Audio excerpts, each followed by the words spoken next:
अस्सलाम वालेकुम जी, मैं हूं फैसल अब्बास। 24 नवंबर पाकिस्तान तहरीक इंसाफ की एहतजाज की कॉल थी। आज 25 नवंबर और आज के रोज़ एहतजाज की इस वक्त क्या पोजीशन है। कटी पहाड़ी पर जो पाकिस्तान तहरीक इंसाफ और पुलिस के दरमियान इस वक्त जो बड़ा टाकरा है वो कहां तक पहुंचा है, और उसी के साथ ही आज अडियाला जेल के अंदर जो इमरान खान साहब से मुलाकात हुई है बैरिस्टर गौहर की, उस हवाले से क्या अहम पेश रफ्त हुई है, इन तमाम तर तफसीलात के ऊपर बात करेंगे।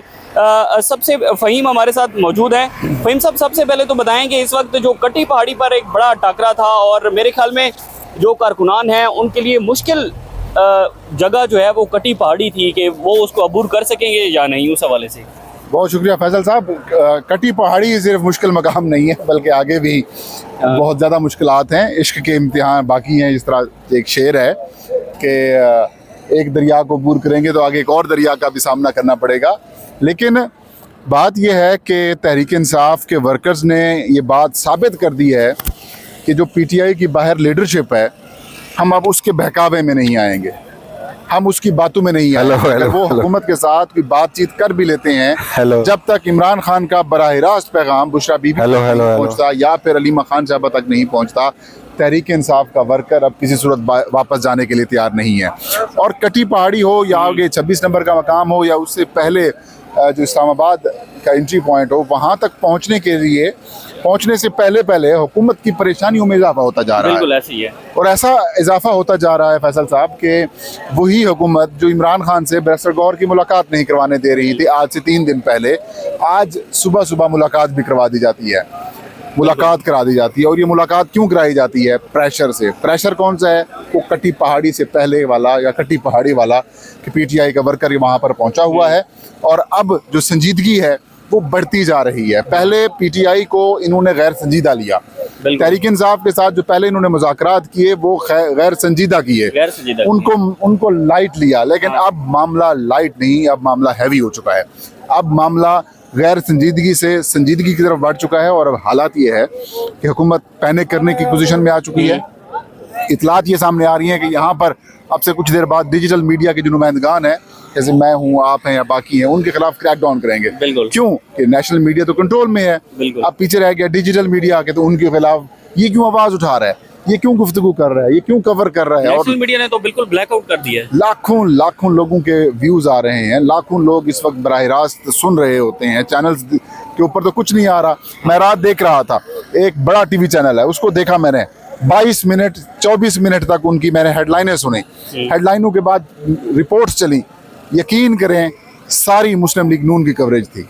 अच्छा। एक नासिर हुसैन शाह की प्रेस कॉन्फ्रेंस आई, उसके बाद फिर मुस्लिम लीग नून की, क्या आता तारड़, क्या एहसन इकबाल, क्या अमीर मकाम, क्या उज़मा बुखारी, क्या मरियम औरंगजेब, क्या मतलब ये कि सारा कुछ मुस्लिम लीग नून का था। ऐसा लग रहा था सिर्फ हाथ रख दूं तो ये जो बड़ा टीवी चैनल है उसका नाम चुप जाए और पीटीवी न्यूज़ आ जाए।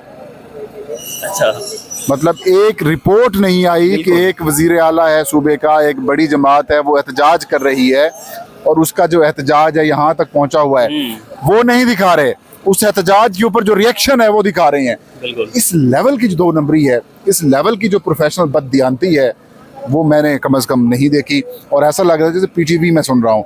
तो ऐसे में ये जो डिजिटल मीडिया है, ये डिजिटल मीडिया के जो लोग हैं वो बड़ा काम कर रहे हैं, वो आप तक चीज़ें पहुँचा रहे हैं। अब सुनने में है कि उनके खिलाफ भी यहाँ पर क्रैकडाउन किया जाएगा और इंटरनेट भी बंद कर दिया गया है। अब हम कहीं ढूंढेंगे, कोई वाईफाई सर्विस मिलेगी, हम जाकर अपलोड करेंगे।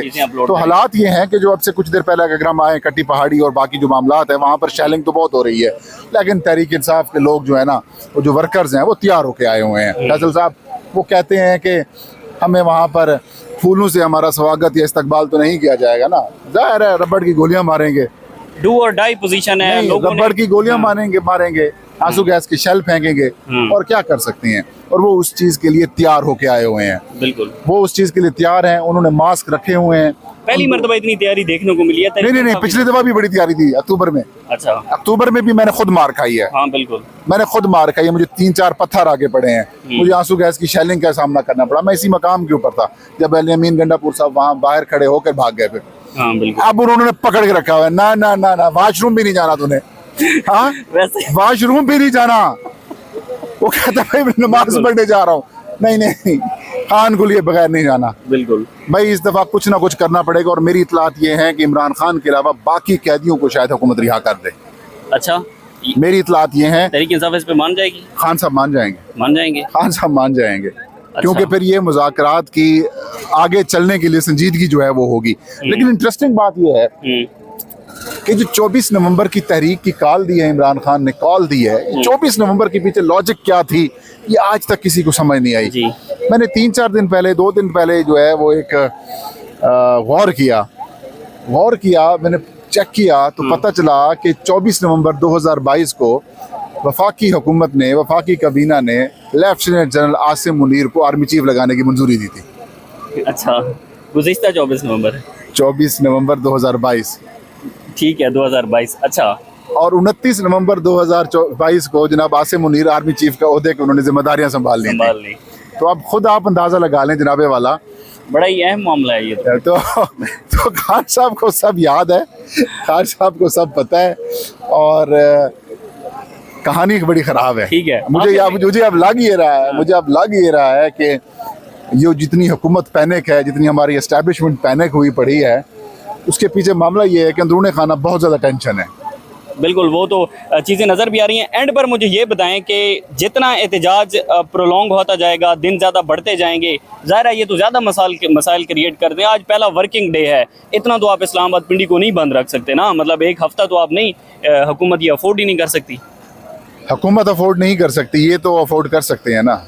जिन लोगों के खिलाफ एहतजाज है, जिन लोगों ने मुल्क से ज़्यादा अपनी अना को बड़ा रखा हुआ है, जिन लोगों ने कौमी मफाद की जगह के ऊपर अपनी ज़ात को अहमियत दी हुई है, जिनको पता है कि 18 सीटें हैं हमारी और हम वज़ीर आज़म बने हुए हैं, वज़ीर बने हुए हैं, उनको मुल्क का क्या, उनको मुल्क के मफाद की क्या परवाह है, उनको मुल्क की क्या परवाह, तरक्की करे मुल्क या ना करे, वो कहते हैं कि भाई हमारी पावर बरकरार रहे। अब मुंह से और बहुत कुछ निकल जाएगा फैसल साहब, कि वो लोग जो इस ओहदे के लिए अहल ही नहीं है, वो अगर ओहदों के ऊपर बैठे हुए हों तो वो कब चाहेंगे कि मुल्क तरक्की करे और कानून और इंसाफ की बातें हों, रूल्स के ऊपर अमल हों, आइन और कानून के मुताबिक काम हो, वो कभी भी नहीं चाहेंगे। अब chief justice Islamabad high court को ज़रा बराबर, मैं ये कहता हूँ कि ज़रा बराबर भी ख्याल नहीं आया, कह तो वो रहा था जो आप समझ रहे हैं, उसको ये ज़रा बराबर भी ख्याल नहीं आया कि आइन इजाज़त देता है एहतजाज की। बिल्कुल ऐसे ही है। क्या देता है? इजाज़त देता है आइन। हर बड़ी जमहूरियत में आइन ये इजाज़त देता है। हर बड़ी जमहूरियत में जो एहतजाज है वो बुनियादी हक है। बिल्कुल। आपको अगर हुकूमत की, रियासत की या किसी इदारे की कोई चीज़ पसंद नहीं आ रही और आप समझते हैं कि नाइंसाफ़ी हो रही है, तो उसका हल क्या होता है? उसका हल एहतजाज होता है। लेकिन हमारी अदालत कह रही है एहतजाज ना करो। बिल्कुल। ये कहाँ से आ गए हैं लोग? ऐसे लोग अगर ओहदों के ऊपर बैठ जाएंगे तो भजन उनको मुल्क की कोई परवाह नहीं है। चाहे आप 2 दिन बंद करें, 3 दिन बंद करें, 5 दिन बंद करें, उनको कोई मसला नहीं होना। मसला किसको होना है? अवाम को होना है।